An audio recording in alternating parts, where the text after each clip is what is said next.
नमस्कार. मी राजन खान. काल आपण पक्षीय सावळ्या गोंधळाबद्दल आणि राजकारणाबद्दल आणि सगळ्यांना लोकसेवक व्हायला निघायचं आहे आणि लोकसेवा म्हणजे काय तर स्वतःच्या तुंबड्या भरायच्या, याच्यावर काल बोललो. तोच विषय थोडा पुढे घ्यायचा आहे. मुळात जगात पक्ष नसले पाहिजेत या विषयावर मला बोलायचं आहे. पक्षाशिवाय सुद्धा लोकशाही चालवता येईल, राजकारण चालवता येईल, सत्ताकारण चालवता येईल, अर्थकारण चालवता येईल, या विचाराला मी आलेलो आहे आणि ही कल्पना आपल्या सगळ्यांच्या समोर मांडायची आहे. आणि कल्पना मांडायची म्हणताना काय बुवा आचार बोलतात वगैरे असे सवयीचे झालेलो आहोत आपण. तर लक्षात घ्या की काले मी सुचवत होतो की जगात कल्पना मांडल्या गेल्या आणि त्या अंमलात आल्या, कधी ना कधी अंमलात येतात. लोकांना त्यात विकास दिसला किंवा प्रगती दिसली तर लोक त्या कल्पना उचलतात आणि आयुष्य चालू राहतं, समाजाची व्यवस्था चालू राहते. तर व्यवस्थेबद्दलच बोलायचं आहे, कल्पना मांडायची आहे, पक्ष नकोत म्हणून.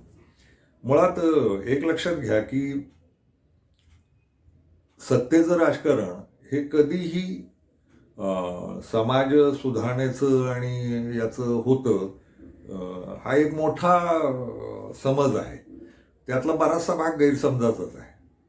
मुळात सत्ता लोकांना हवी होती या जगात कुठल्याही प्रकारची, ती संपत्तीवरची मालकी, भूमीवरची मालकी आणि भूमीच्या आज ज्या ज्या जादू निसर्गानं दिलेल्या आहेत, खनिज असतील काही असेल, त्या सगळ्या भूमीवर मालकी, आतल्या खनिजांवर मालकी, हाच सत्तांचा मूळ हेतू राहिलेला आहे.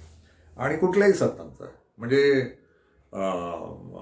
स्वराज्य स्थापन करणारे जे लोक आहेत, म्हणजे औरंगजेब याचंही राज्य स्वराज्याचंच होतं, रोमन राजांचंही राज्य स्वराज्याचंच होतं, आफ्रिकेवर जेवढे राजे झाले ते सगळे स्वराज्यवालेच होते. स्वराज्य का हवं होतं प्रत्येक राजाला? तर त्या भूमीवर मालकी आणि संपत्तीवर मालकी. संपत्ती हा सत्तेचा मुख्य पाया राहिलेला आहे. राजेशाह्या त्यातच गेल्या आणि मग नव्या नव्या पद्धतीच्या शाह्या लोकांनी शोधल्या.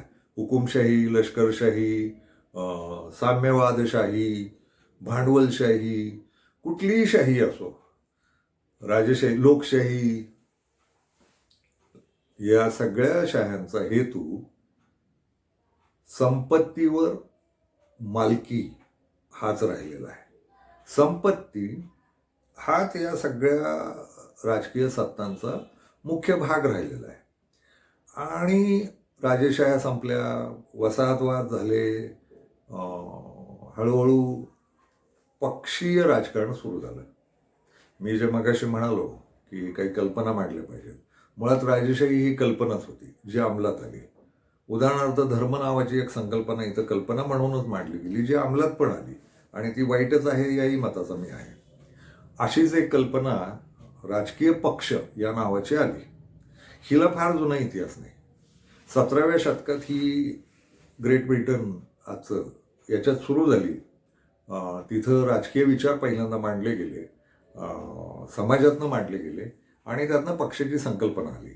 पक्षीय संकल्पनेचा खरा राजकीय विकास झाला अमेरिकेत. तो झाला 18व्या शतकात आणि तिथं 2 पक्ष जन्माला आले. त्यातला एक झिस्ट का काहीतरी नावाचा होता आणि दुसरा एक होता रिपब्लिकन डेमोक्रॅटिक, असं एकच नाव असलेला पक्ष होता, ज्याच्या आत तिथं 2 तुकडे दिसतात. रिपब्लिकन्स वेगळे झालेत आणि डेमोक्रॅटिक. आणि मग भारतात सुद्धा साधारणपणे 1885 साली इंग्रजांपैकीच एकानं काँग्रेस नावाचा राजकीय पक्ष काढला. म्हणजे त्या आपल्या आधी 70-75 वर्ष अमेरिकेत पक्ष स्थिर झाले होते आणि ते राजकारण खेळायला लागले होते. भारतात पहिला पक्ष राजकीय पक्ष म्हणून पाहिला जातो तो 1885 साली काँग्रेस नावाचा पक्ष स्थापन झाला. पण त्याच्या आधी भारतात 2 राजकीय संघटना उभ्या राहिल्या होत्या. एक सार्वजनिक सभा म्हणून आपल्या पुण्यातच उभी राहिली होती आणि दुसरी आणखी एक कुठली तरी विचारवंतांची, अशी राजकीय विचारवंतांची संघटना उभी राहिली होती. पण त्या संघटना होत्या, त्यांना पक्षीय स्वरूप नव्हतं. काँग्रेस हा अधिकृतपणे 1845 साली ह्यूम नावाच्या माणसानं उभा केलेला पक्ष आहे. इंग्रजांच्या काही गोष्टी फार महत्वाच्या आहेत. इंग्रजही इथं आले ते संपत्तीसाठीच आले होते.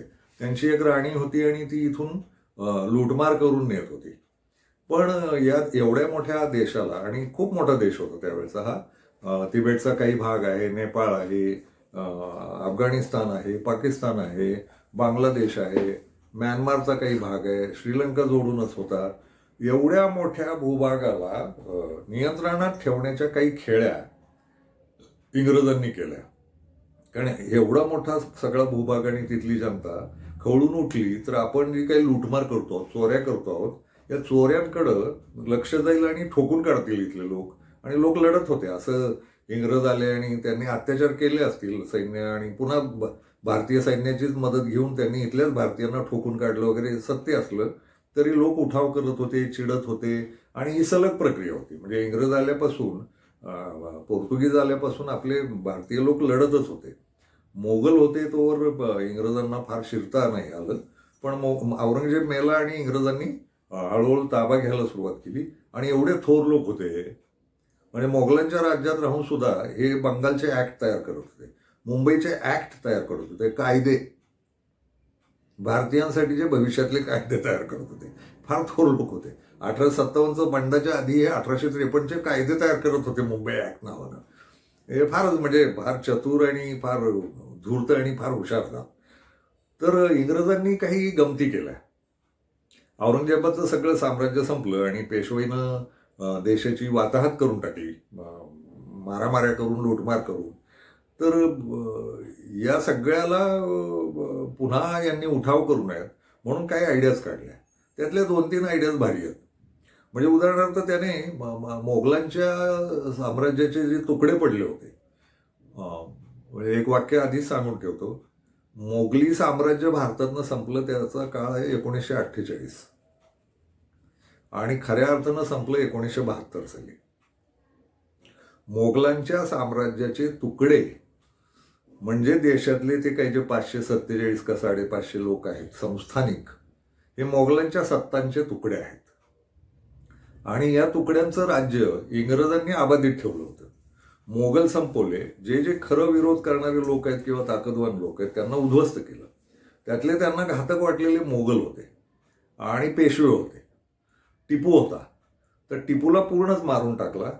पेशव्यांना गंगेच्या पलीकडे नेऊन सोडलं, लाचार करून तणख्यावर ठेवलं, आणि बहादूरशाह जफरच्या नावानं हा देश एकवटण्याची शक्यता आहे. तर बहादूरशाह जफरला रंगूनला नेऊन तिथं कैदेत ठेवलं आणि तिथं तो मेला. पण म्हणून मोगलाई संपली असं होत नाही. मोगलांच्या संस्थानांची तुकडे, मोगलांच्या राज्याचे तुकडे म्हणजे नंतरचे संस्थानिक, मग ते अगदी काश्मीरपासून कन्याकुमारीपर्यंत तुम्हाला ते दिसतील, आसामपर्यंत दिसतील.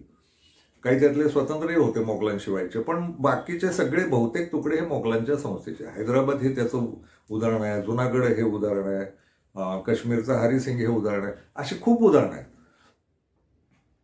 म्हणजे प्रत्यक्षात 1948 साली जेव्हा भारत सरकारने ही सगळी खालसा केली संस्थानं किंवा भारतात सामील झाली ती, तेव्हा खऱ्या अर्थानं संपली आणि त्यांना तनखे चालू होते.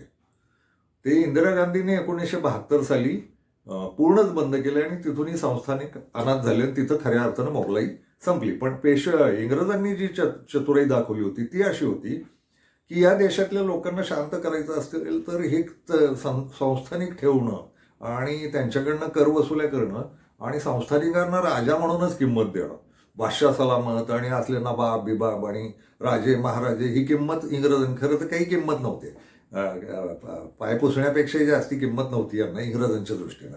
आणि तरी त्यांना आबादीत ठेवलं, कारण ते त्या पट्ट्यातले संस्थानिक आपापल्या नागरिकांना ताब्यात ठेवू शकतील, उठाव नाही होऊ देणार, आणि दुसरं तिथून कर वसुली होत राहील, हे एक होतं. पण मग संस्थानिकांच्या बाहेर सुद्धा स्वतः ब्रिटिशांचं राज्य होतं. त्यातली दुसरी आयडिया होती की उरलेला जो इलिट वर्ग आहे देशातला, शेठिया किंवा भटिया असा जो वर्ग आहे, यानं उठाव करू नये म्हणून इंग्रजांनी नगरपालिका नावाची कल्पना जन्माला घातली. हे फार महत्वाचं सांगतोय. नगरपालिकेचा हेतू दाखवण्यात आलेला कागदावरचा छान होता की त्या शहराचा, नगराचा विकास तिथलेच लोक करतील. आणि मग यातनं नगरपालिका नावाची संस्था जन्माला आली आणि त्यातून नेमणुका सुरू झाल्या. आज ज्याला आपण नगरसेवक म्हणतो ना, एकेकाळी याला इंग्रजांच्या काळात नगर शेठ म्हटलं जायचं. आणि हे त्या गावातल्या तथाकथित प्रतिष्ठित लोकांमधनं निवडले जायचे. आणि ते मग ते व्यापारी असतील, पारशी लोक असतील, असं काही काही वर्ग असेल की मुसलमानांमधला श्रीमंत वर्ग असेल, तर हे श्रीमंत वर्ग त्यांनी काही जनतेला फूस लावून उठाव करू नयेत, तर यांना गुंतवून ठेवलं पाहिजे म्हणून इंग्रजांच्या सत्तेत नगरपालिकेत काही माणसं कोंबून ठेवली आणि त्यांना सूट दिली की तुम्ही नगर विकासाच्या नावानं काय जे खायचंय ते खा. नगरपालिका ही काही त्यावेळच्या लब्धप्रतिष्ठित लोकांना थंड ठेवण्याची कल्पना होती. नगराचा विकास करा वगैरे वगैरे. खरं तर इंग्रजांचं प्रशासन सगळं करत होतं आणि कामं चालू होती. त्यांना हव्या त्या तिथं रेल्वे काढत होते, हवी तिथं धरणं बांधत होते. तर हे चालू असताना या लोकांना थंड करण्यासाठी थंड ठेवण्यासाठी म्हणून एक नगरपालिका नावाची कल्पना केली. आणि काही इंग्रजांना सुचलं, ती तिसरी आयडिया फार भारी होती, की यांना राजकीय जागृती आणण्याच्या नावाखाली आणि यांना बोलायचा अधिकार मिळाला पाहिजे सरकारविरुद्ध म्हणून, किंवा सरकारला सहकार्य करतील किंवा सरकारचं नाही काही आवडलं तर विरोध करतील, याच्यासाठी इंग्रजांनी काढलेली कल्पना म्हणजे पक्ष. सरळ सरळ राजकीय पक्ष. आणि मग राजकीय पक्ष भारतात उभा राहिला. त्याचं पहिलं नाव आजची जी काँग्रेस आहे तिचेही तुकडे पडत आले, पण काँग्रेस ही झाली. काँग्रेसचं मजेशीर स्थापना झाली. ह्यूम साहेब आणि कोणकोणते मादाम कामा वगैरे हे लोक होती त्यात, आपलेही काही लोक होते. पण ते पुन्हा काँग्रेस ही उच्चवर्णीय हिंदूंकडे गेली, जातीयवादी हिंदूंकडे गेली काँग्रेस. आणि ब्रिटिशांना काही त्याच्यावर हरकत नव्हती, कारण हे थंड राहायला बरं होतं. म्हणजे 3 वर्ग थंड करायचे होते, राजे, प्रतिष्ठित व्यापारी बिपारी आणि हे उरलेले जे आहेत लेखनिक, ज्यांना कळतं लिखाणातलं आणि भाषण स्वातंत्र्य कळतं, भाषणं देणं येतं, लोकांना पेटवणं येतं, यांच्यासाठी काँग्रेस नावाची गोष्ट काढली.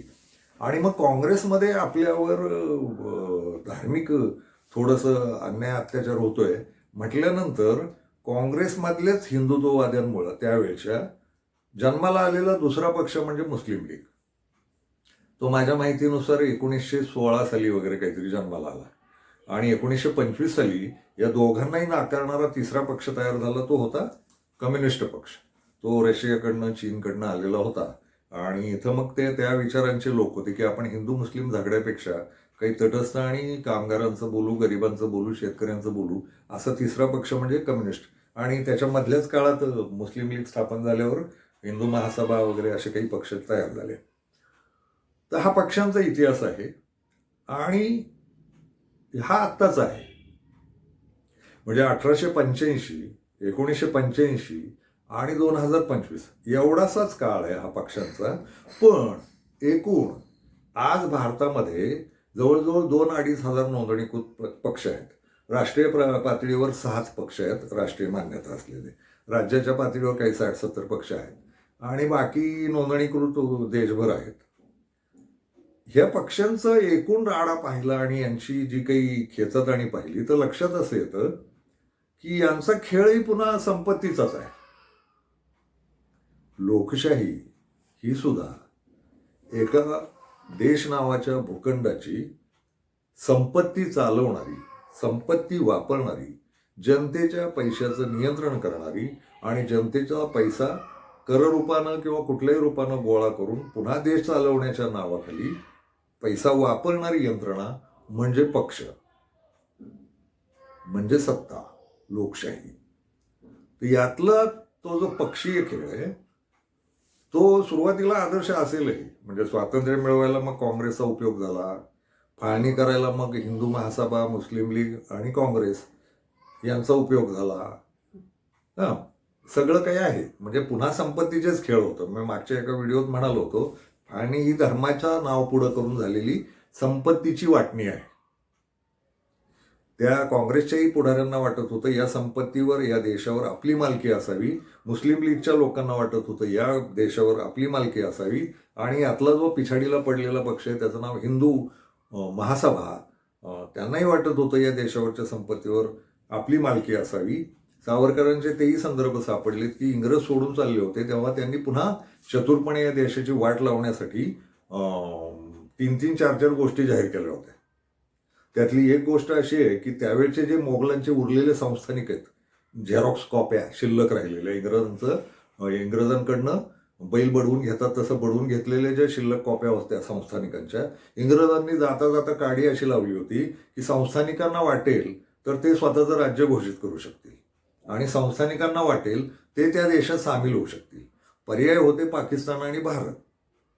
इंग्रजांनी ही काडी का लावलेली होती याचं गणित नाही. आणि त्यावेळेचे सगळेच काँग्रेससह सगळ्याच पक्षांचे पुढारी नेमकं कुठली गाजरं खात बसले होते हाही मुद्दाच आहे.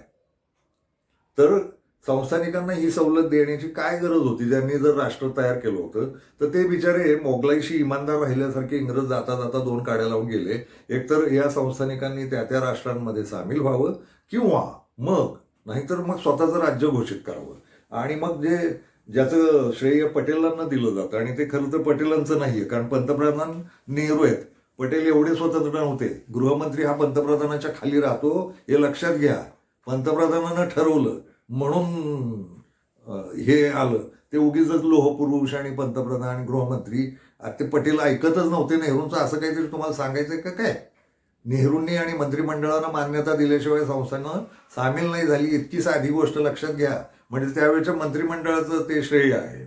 आणि पटेल गेल्यानंतर नेहरूंनी जे काही उरलेले भाग आहेत, उदाहरणार्थ गोवा ताब्यात घेतलं 1962 साली, तर ते तसंच आहे. ते पॉंडिचेरी घेतलं ताब्यात फ्रेंचांकडनं. नेहरूंची कर्तबगारी यायचं ना किंवा काँग्रेसची म्हणू किंवा त्यावेळच्या मंत्रिमंडळाची. तर मुद्दा असा होता की या संस्थानिकांना त्या 2 काड्या लावून ठेवल्या होत्या आणि मग संस्थानिकांची ती भांडणं वगैरे मिटली. आणि दरम्यान एका बाजूला पक्षही तयार झाला होता. काँग्रेस तगडा झाला होता, मुस्लिम लीग तगडी झाली होती आणि यांना हवं होतं ती संपत्तीची मालकी आणि सगळे मिळून खाऊ, सगळ्या देशानं मिळून संपत्ती, आपली संपत्ती, आपला निसर्ग आहे, आपलं राष्ट्र आहे, ते आपण वापरू असं म्हणणारे कमी लोक होते. ते दोन्हीकडे होते. मौलाना आझाद होते, महात्मा गांधी होते, सरहद्द गांधी होते. यांना वाटत होतं या खंडाचा तुकडे पडू नयेत.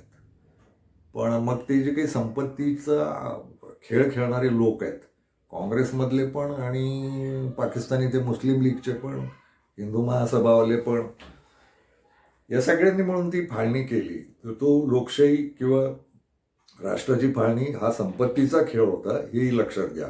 नाव पुढं केलं गेलं हिंदू मुस्लिम. प्रत्यक्षात हिंदू किती मेले हा प्रश्नच आहे.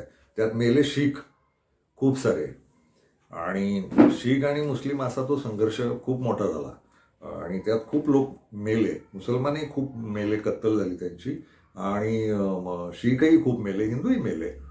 आणि गंमत अशी आहे, ब्रिटिश सरकारची मिलिटरी असून, पोलीस असून, या कतल्या आमच्या वेळेला ब्रिटिश सरकारनं काही केलं नाही.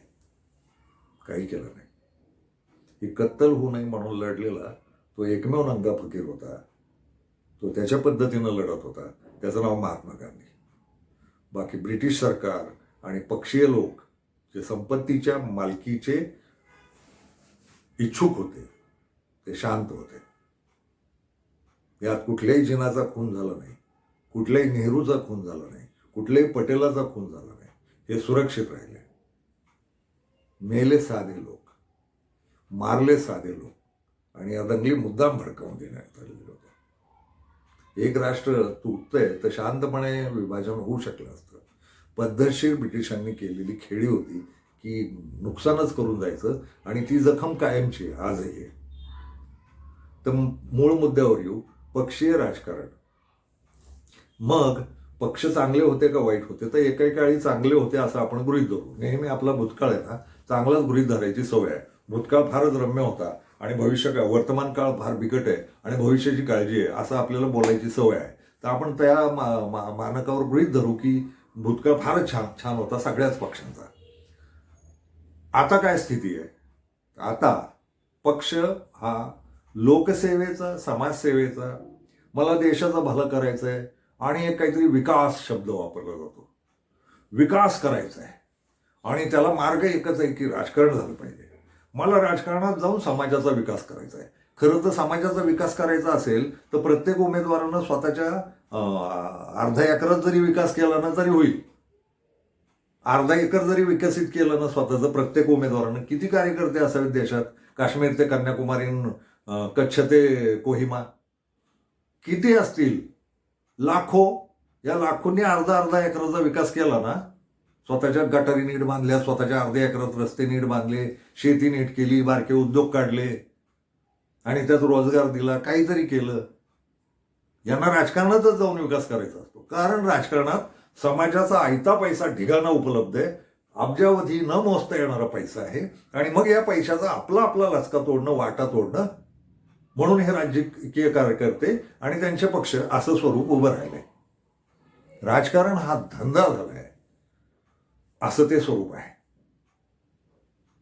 त्यामुळे ते लोकसेवा वगैरे फार ढोंग आहेत आणि याची गरज नाही, खरंच गरज नाही. मग याला एक पर्याय मला असं सुचलं की इतका राळा आणि इतके आपण चिडलेले लोक आहोत या सगळ्या राजकारण्यांवर, आणि कुणीही कुठलाही पक्ष, अगदी राहुल गांधीच्या काँग्रेससह, राहुल गांधी हा भ्रष्ट आहे काल म्हणालो होतो मी, पण त्याचा पक्ष तोही सत्तेसाठी, पैशासाठीच आहे चाललोय. संपत्तीवर मालकी, विकासात वाटा, आणि हा अमका नाही उभा राहिला आणि तो निवडून नाही आला तर विकासच होणार नाही. अरे नाही घंट्या, तुझं काय अडलंय? तू कोण? तुझ्या एवढ्याशा उदबत्तीनं काय होणार आहे? त्या नागपूरच्या एका उमेदवाराचं काल पाहत होतं, त्याला कोंडून ठेवलं म्हणे त्याच्या कार्यकर्त्यांनी. काय छापरी पण आहे, जणू त्याच्यावर जग अडले, सगळं विकास अडले. कसलं राजकारण आहे? किती ढोंगाडे लोक आहोत आपण. आणि मग विचारधारा, पक्षाची विचारधारा, कसली विचारधारा? संपत्तीची. इकडं नाव आणायचं हिंदुत्व, मुसलमानत्व, बौद्धत्व, जैनत्व, पारशीत्व, ज्यूत्व, काय जे असतील वत्व, त्या वत्वांचं काय करायचं? कसल्या विचारधारा? मालकी हवी असणं संपत्तीवर, समाजाच्या पैशावर, हाच अंतिमतः हेतू आहे. समाज आपल्या ताब्यात असलं पाहिजे, समाजावर आपलं वर्चस्व असलं पाहिजे, त्याचं नाव म्हणजे विचारधारा.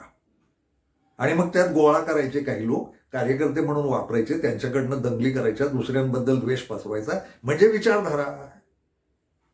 या देशाला, आता देश आहे ना, देश ही सुद्धा काल्पनिक कल्पना आहे. खरं तर ही पृथ्वी आहे.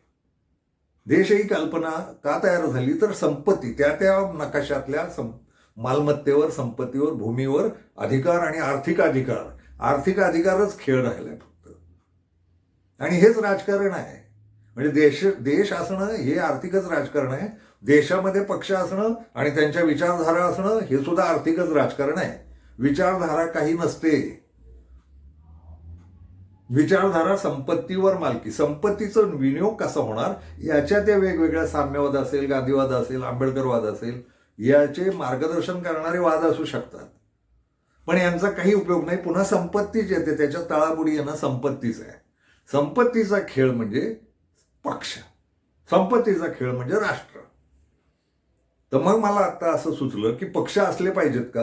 तर नसले पाहिजेत. कारण या पक्षांच्या फायटिंगा म्हणजे धर्मांच्या सारख्या फायटिंग आहेत. यांना संपत्त्या हव्यात आणि मग याची विचारधारा ते असं आम्ही विकास करू. 75 वर्षात या देशाचा विकासच झालेला नाहीये. काल मी बोललो, प्रचंड पैसा या देशात. तो जर प्रामाणिकपणे लावला असताना योजनांवर,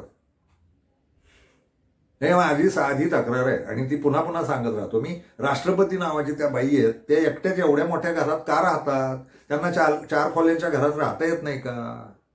एकदा मी म्हणालो होतो की भंग्याला टोल पडतो, पुढाऱ्याला नाही. आमदार, खासदार, नामदार जे कोण टोणगे आहेत ना, यांना टोल बिल पडत नाही. यांना सगळ्या सवलती, लोकसेवा करायची.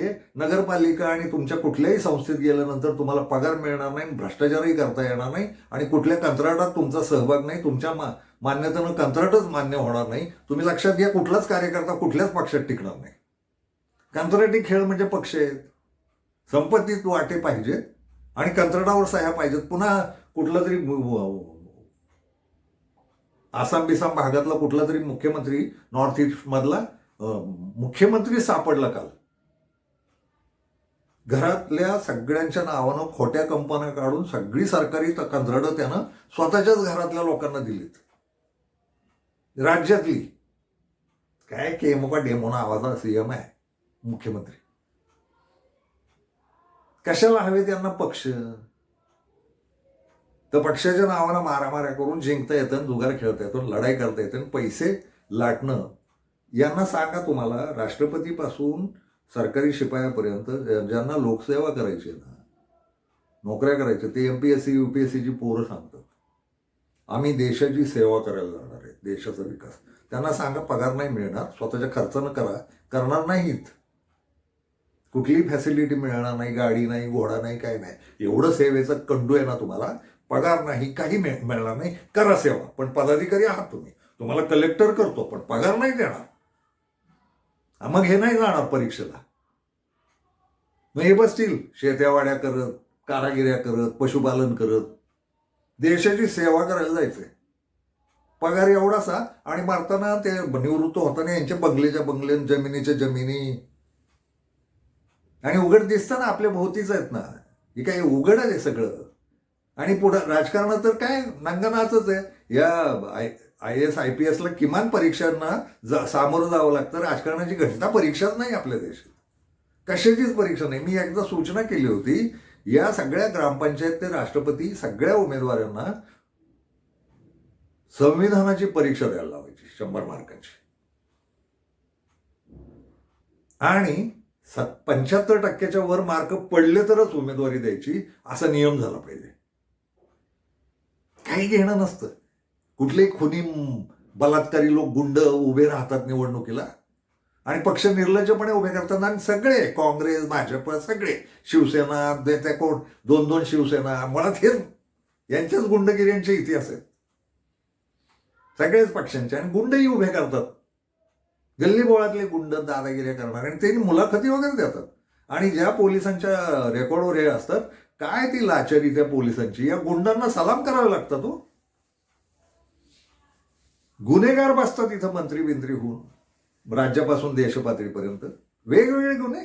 पोरींच्या मागं काय लागलेत, बलात्कार काय केलेत, रोज लफडी काय करतात, पैसे काय खातात, दंगली काय पेटवतात, ते लोक मंत्री. आणि पोलीस बिचारे ते यांना सलाम बिलाम करणार. ते पक्षांनी झालेलं वाटवळ आहे. याला एक मार्ग सुचतो मला. पक्षांमधनं जगच बाहेर आलं पाहिजे. भारतापुरता विचार करू आपण. मला एक सिस्टीम मांडायची आहे. पटली तर बघा, कधी अंमलात आली पुढे 200, 400, 500, 1000, 1500 वर्षांनी मला माहित नाही. पण मला एक सुचतं असं की, आणि आता ते मॉडेल वापरलंही जातं, ग्रामपंचायतीला कुठलाच पक्ष नसतो आपल्याकडे. तर निवडणूक आयोग नावाची एक गोष्ट आहे भारताला. ती प्रामाणिक राहिलेली नाही, ती फारच लाचार आहे. त्या मोदी शहाचा बरोबरच त्यांचं काहीतरी रखेल संबंध चालू आहे ते त्यांना. पण मी गृहीत धरतो की एक निवडणूक आयोग आहे प्रामाणिक, त्याची एक देशभरची यंत्रणा आहे. आणि मला सुचतं असं की यांनी या देशातल्या कुठलाही पक्ष याची सगळ्यांची मान्यता काढून घेतली पाहिजे. देशात एकही पक्ष नसला पाहिजे. आणि ग्रामपंचायत ते संसद असं कुठंच पक्ष नसला पाहिजे. अगदी राष्ट्रपतीच्या निवडणुकीलाही पक्ष नसला पाहिजे. ती कल्पना अशी करूया की ग्रामपंचायतीत आपण आता निवडणुका करतो तर ते पक्षरहित असतात. उमेदवार उभा राहतो आणि त्या वार्डातले लोक मतदान करतात आणि आपले सदस्य निवडून देतात आणि ते सदस्य सगळे मिळून सरपंच निवडतात. हेच जसंच्या तसं पंचायत समिती, जिल्हा परिषद, विधानसभा आणि लोकसभा, राज्यसभा याला करता येईल. ती राज्यसभा असावी की नाही तेही ठरवावं लागेल. विधान परिषद सुद्धा असली तर तेही पुन्हा अशाच पद्धतीनं निवडून आणता येऊ शकेल. तर करायचं असं की निवडणूक आयोग असला पाहिजे. निवडणूक आयोगाकडं पक्षाच्या रहित सगळ्या समाजांना, पक्ष पूर्णपणे बाद, देशातले सगळे पक्ष बाद, आणि प्रत्येक व्यक्ती ज्याला राजकीय पुढारी व्हायची इच्छा आहे, नेता व्हायची इच्छा आहे, ज्याला ग्रामपंचायत सदस्य म्हणून निवडून यायचंय, पंचायत समिती सदस्य म्हणून निवडून यायचंय, झेडपी सदस्य म्हणून निवडून यायचंय, विधानसभा सदस्य म्हणून निवडून यायचंय आणि संसद सदस्य म्हणून निवडून यायचंय. यानं निवडणूक आयोगाकडे स्वतःच्या नावाची उमेदवारी जाहीर करायची. निवडणूक आयोगानं निवडणुकीची तारीख जाहीर करायची 5 वर्षांनी. आणि निवडणुकीची तारीख जाहीर केल्यानंतर आत्ता जशी पद्धत आहे की उमेदवारी अर्ज भरा, तर तो कुठल्याही पक्षानं भरण्याऐवजी या समाजातल्या विविध व्यक्तींनी ज्यांना इच्छा आहे निवडून येण्याची, निवडणूक खेळण्याची, त्यांनी निवडणूक आयोगाकडे अर्ज करायचा. अर्ज करताना आत्ता काय केलं जातं, तर अख्खा बायोडेटा, स्वतःची सगळी माहिती त्या निवडणूक आयोगाकडे दिली जाते. तर त्याही पद्धतीमध्ये निवडणूक आयोगाकडे उमेदवारानं स्वतःची सगळी माहिती द्यायची. आणि 2 उमेदवार आहेत किंवा 10 उमेदवार आहेत, 10च्या 10 उमेदवारांनी आपली स्वतःची माहिती निवडणूक आयोगाकडे द्यायची आणि आम्ही या निवडणुकीसाठी इच्छुक आहोत म्हणून सांगायचं. आणि निवडणूक आयोगानं 2-4 निकष लावायचे. ते म्हणजे ते गुंड नसले पाहिजेत, त्या समाजाला घातक नसले पाहिजेत, त्यांच्यावर कुठल्या केसेस नसल्या पाहिजेत, त्या खऱ्या आहेत का खोट्या आहेत केसेस ते तपासून पाहिलं पाहिजे, आणि त्यांची सांपत्तिक स्थिती तपासून पाहिली पाहिजे, चोर लुटारू नाहीत ना हेही तपासून पाहिलं पाहिजे. आणि निवडणूक आयोगानं मग त्यातली अर्जांची छाननी करून योग्य ते उमेदवार निवडले पाहिजेत आणि त्यांच्या नावाची घोषणा केली पाहिजे की हे उमेदवार या निवडणुकीचे आहेत आणि यांनी निवडणूक लढायला हरकत नाही. निवडणूक आयोगानं अर्जांची छाननी करून योग्य उमेदवारांची घोषणा केली पाहिजे. त्यांना पक्ष नाही हे लक्षात ठेवा, फक्त उमेदवारी आहे. मग ती ग्रामपंचायतीपासून संसदेपर्यंत प्रत्येक ठिकाणी वेगवेगळी ती उमेदवारी आहे आणि प्रत्येकी वेगळी वेळ आहे. म्हणजे विधानसभा घेऊ आपण एक मॉडेल म्हणून, तर विधानसभेच्या आमदारकीला जेवढे लोक त्या मतदारसंघात इच्छुक आहेत तेवढ्यांची उमेदवारी स्वतः निवडणूक आयोगानं जाहीर केली पाहिजे. आणि मग पक्ष नाही, नावं जाहीर केली पाहिजे, त्यांची लायकी जाहीर केली पाहिजे. मी जे मागाशी म्हणालो संविधानावर त्यांची एक परीक्षा झाली पाहिजे त्यांच्या उमेदवारीच्या आधी, तर संविधानाच्या परीक्षेत त्यांना किती मार्क पडलेत, गुण पडलेत हे जाहीर केलं पाहिजे.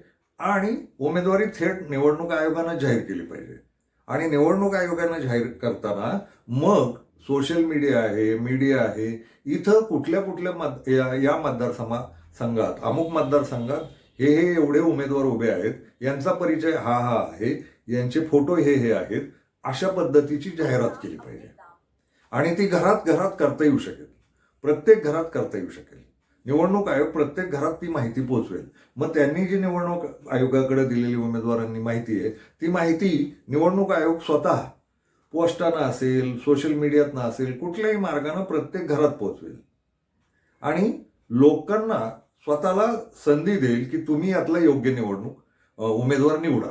आणि निवडणूक आयोग त्यांना मतदानाची तारीख आणि वेळ कळवेल की अमक्या ठिकाणी मतदान होणार आहे, तिथं लोकांनी येऊन रांगेत उभं राहून मतदान करा. आणि हे उमेदवार आहेत, तुम्हाला यातल्या योग्य वाटतंय त्या उमेदवाराला मतदान करा. यात एक महत्वाची गोष्ट आहे, पक्ष नाहीत, या उमेदवारांना कसलंही भाषण करण्याची परवानगी नाही.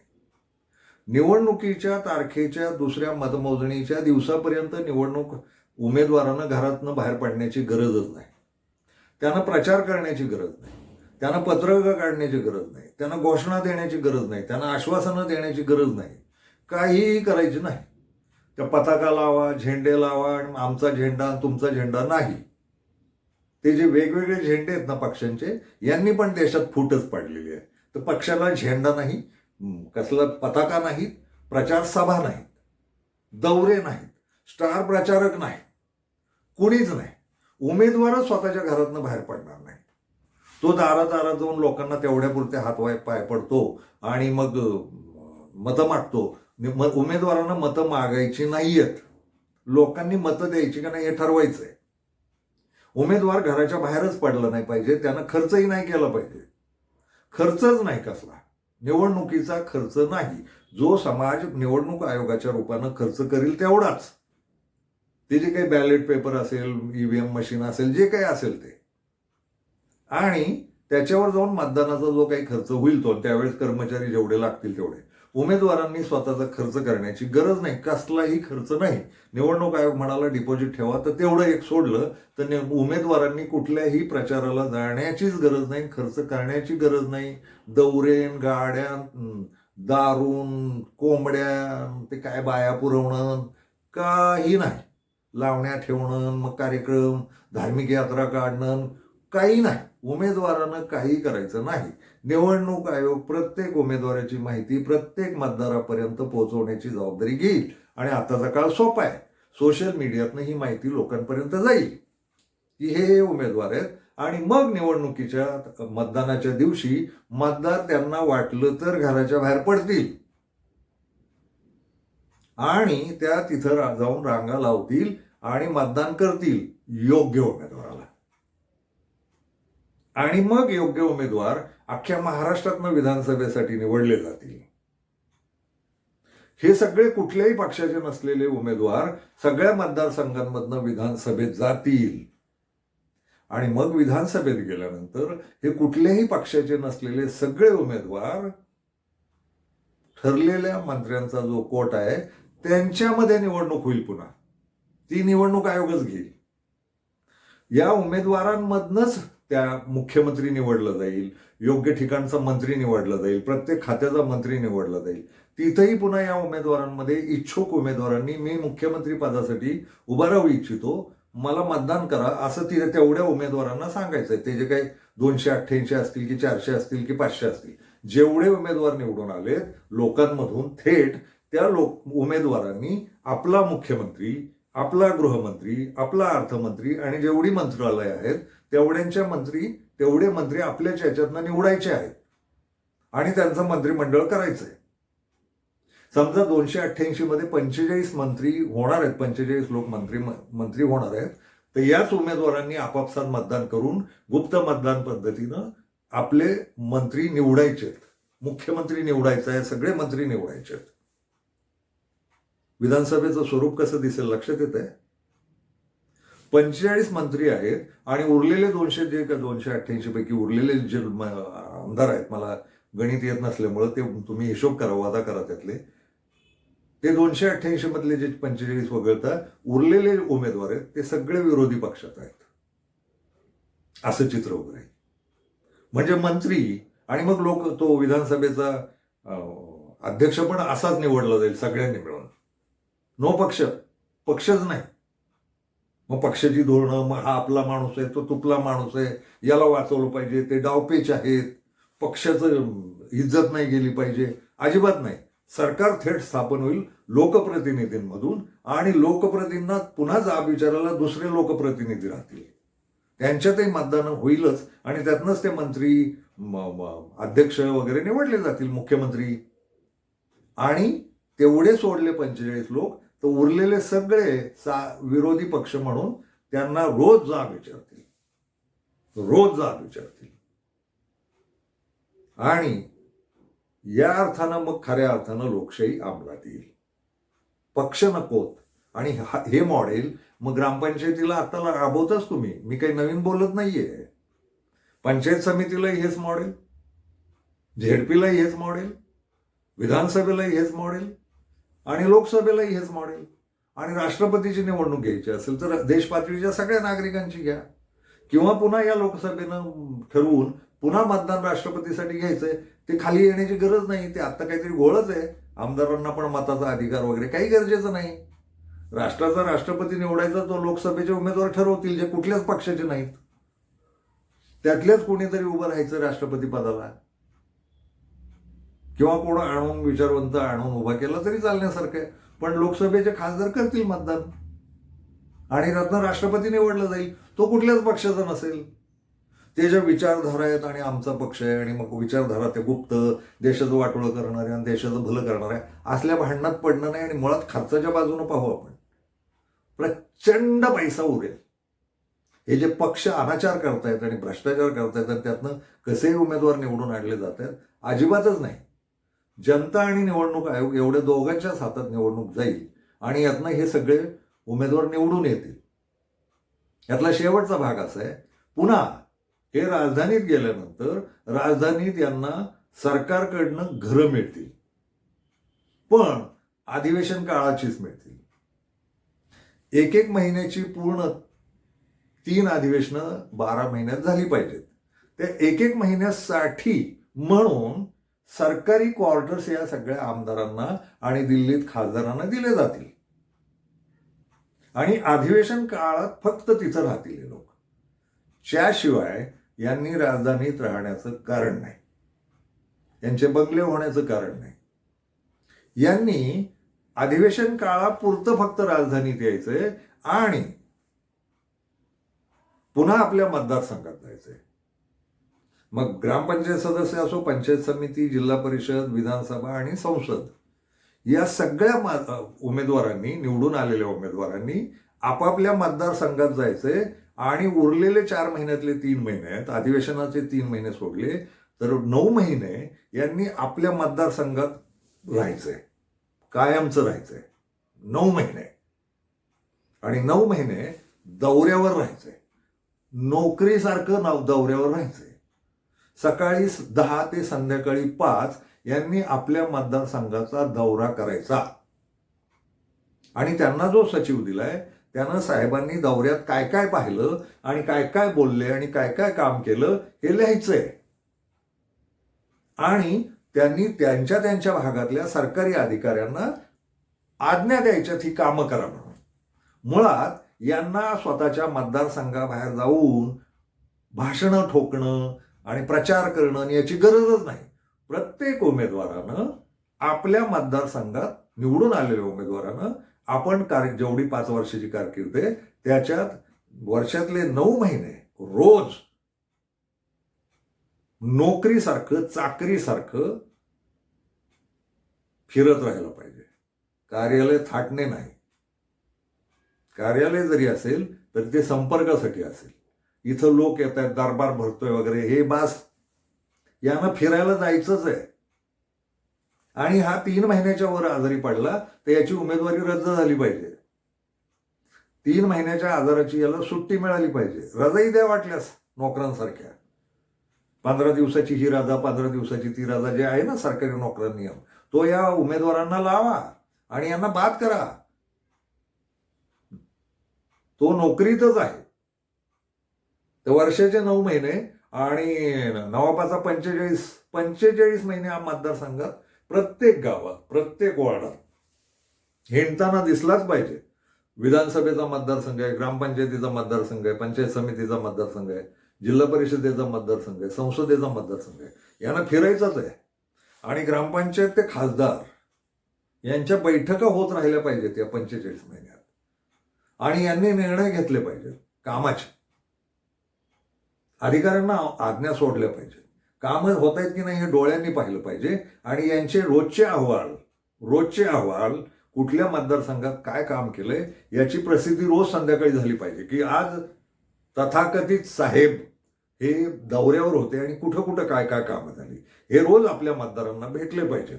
45 महिने भेटले पाहिजेत. पक्षाशिवाय, विचारधारेशिवाय, वादाशिवाय. केवळ उमेदवार, केवळ सेवक, केवळ लोकसेवक. ते ग्रामपंचायत ते संसद साधलं पाहिजे. या विचारात काही अपूर्ण राहिलं असेल तर थोडे प्रश्न विचारा. मी बोलीन सुद्धा. ही कल्पना एक मांडली. कधी अंमलात येईल मला माहीत नाही, आणि अंमलात येईल का नाही मला माहीत नाही. कारण एवढ्या दुकानदारीच्या आणि संपत्तीच्या एवढ्या साठमारीच्या खेळात माझ्यासारख्यांच्या या कल्पना अंमलात येणं कठीणच आहे. पण एक आहे की मांडून ठेवायचं होतं. मी म्हणालोय की मी व्हिडिओ का करायला निघालो, तो बोलणं चित्रांकित करून ठेवायचं आहे. हे बोलणं कधी नव्या पिढ्या ऐकतील, कधी दुरुस्ती होईल, बदल व्हावेच लागतील. मला असं वाटतं आणि हे मॉडेल जगभर करता येऊ शकेल. नुसत्या भारतातच नव्हे, सगळीकडे पैशाचा दानाचार आहे, संपत्तीच्याच मालकीचा खेळ आहे. लोकांची खरंच सेवा करायची असेल आणि लोकांचं भलं व्हायचं असेल, समाजाचं आणि भूमीचं आणि देशाचं भलं व्हायचं असेल किंवा पृथ्वीचं भलं व्हायचं असेल तर मला वाटतं पक्षरहित राजकारणाला जाणं ही काळाची गरज वाटते मला. पक्षांनी वाटोळं केलं या जगाचं, वादांनी वाटोळं केलं या जगाचं, आणि त्या सगळ्यांच्या वादांच्या पोटाशी संपत्तीच आहे, संपत्तीवरची मालकी आहे, लोकांची संपत्ती वापरण्याचा आनंद का होईना त्यात आहे, तो काढून घेतला पाहिजे आणि पक्षरहित राजकारण जगभर सुरू झालं पाहिजे असं मला वाटतं. आणखी एक महत्त्वाची सूचना करायची आहे, ती अशी आहे की ग्रामपंचायतीपासून नगरपालिका, झेडप्या बिडप्या जे काय आहे, संसदेपर्यंत, राष्ट्रपती पदापर्यंत, पंतप्रधान पदापर्यंत कुठल्याही निवडणुका या देशात होणार असतील तर एका माणसाला कुठल्याही पदासाठीच्या कितीही निवडणुकांना उभं राहण्याचा अधिकार असला पाहिजे, जो आहेच आहे आता. यातली महत्त्वाची गोष्ट अशी झाली पाहिजे की एक माणूस एका पदासाठी दोनदा निवडून आला तर त्याला तिसऱ्यांदा त्याच पदासाठी उभं राहण्याची सोय नसली पाहिजे, त्याला बंदी असली पाहिजे. म्हणजे उदाहरणार्थ ग्रामपंचायत सदस्य झाला एखादा माणूस तर तो आयुष्यात, त्याच्या संपूर्ण आयुष्यात फक्त दोनदाच सदस्य होऊ शकेल अशी तरतूद केली पाहिजे कायदेशीर. तो विधानसभेचा आमदार झाला तर त्याला आमदार होण्याची संधी आयुष्यात फक्त दोनदाच असली पाहिजे, तिसऱ्यांदा त्यांना आमदार होता कामा नये. तो खासदार झाला तर त्याला खासदार होण्याची संधी आयुष्यात फक्त दोनदा असली पाहिजे. म्हणजे 5 आणि 5 10 अशी 10च वर्ष तो कुठल्याही एका पदासाठी, एका जागेसाठी निवडून आला पाहिजे. तिसऱ्यांदा त्याला कुठल्याही पदावर उभं राहण्याची संधीच नाही दिली पाहिजे. पण गंमत अशी आहे की ग्रामपंचायत सदस्य म्हणून एखाद्यानं 10 वर्षाची कारकीर्द केली तर त्याला पुढं पंचायत समिती, जिल्हा परिषद, विधानसभा, सहकारी सोसायट्या, काय काय जिथं निवडणुका होतात तिथं, लोकसभा, याला संधी दिली पाहिजे.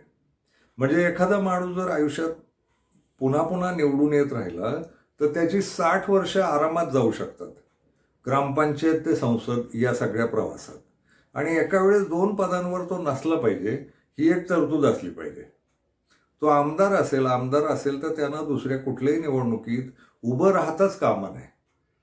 म्हणजे साखर कारखान्याचा चेअरमन पण मीच, सहकारी सोसायटीचा चेअरमन पण मीच असलं नाही चालणार. त्यानं नाहीच उभं राहायचं, त्याला बंदीच असली पाहिजे उभं राहायला. तर ही एक तरतूद होणं गरजेचं आहे. यातनं ती घराणेशाही नावाची जी कीड या देशाला लागली आहे ना, ती पण संपेल आणि सगळ्यांना संधी मिळेल राजकारणात येण्याची. जे बळकावून बसलेत ना वतनं आपली त्या वतनदाऱ्या यातनं संपत जातील. आणि मागाशी म्हणाल्याप्रमाणेच की जर हे प्रचार आणि सभा आणि घोषणा आणि भोंगेन हे सगळं बंद झालं तर त्यानेही खर्च वाचेल. पक्षाचे जे अनाचार चालू आहेत देशात त्यांचे खर्च वाचतील. प्रत्येक पक्ष नष्ट करूनच निवडणुका झाल्या पाहिजेत. पण ही दुसरी सूचनाही त्यात जोडली गेली पाहिजे की एका माणसाला एका पदासाठी फक्त 2दाच निवडून येईल अख्ख्या आयुष्यात, अशी कायदेशीर तरतूद केली पाहिजे. मला वाटतं या दोन्ही सूचना देशाच्या अर्थव्यवस्थेला, भ्रष्टाचार बऱ्यापैकी संपवायला, घराणेशाही नावाची जी कीड आहे ती संपवायला, मालकी जी करून ठेवली आहे राजकारण्यांनी स्वतःची अनेक जागांवर ती संपायला आणि अनेकांना राजकारणात येण्याची रीतसर संधी मिळण्यासाठी हे आवश्यक वाटतं मला. दोन्ही सूचनांबद्दल आपली काय मत आहेत हे जरूर कळवा. काही सुधारणा असतील, बदल असतील तेही कळवा आणि काय बोललं पाहिजे तेही कळवत राहा. धन्यवाद.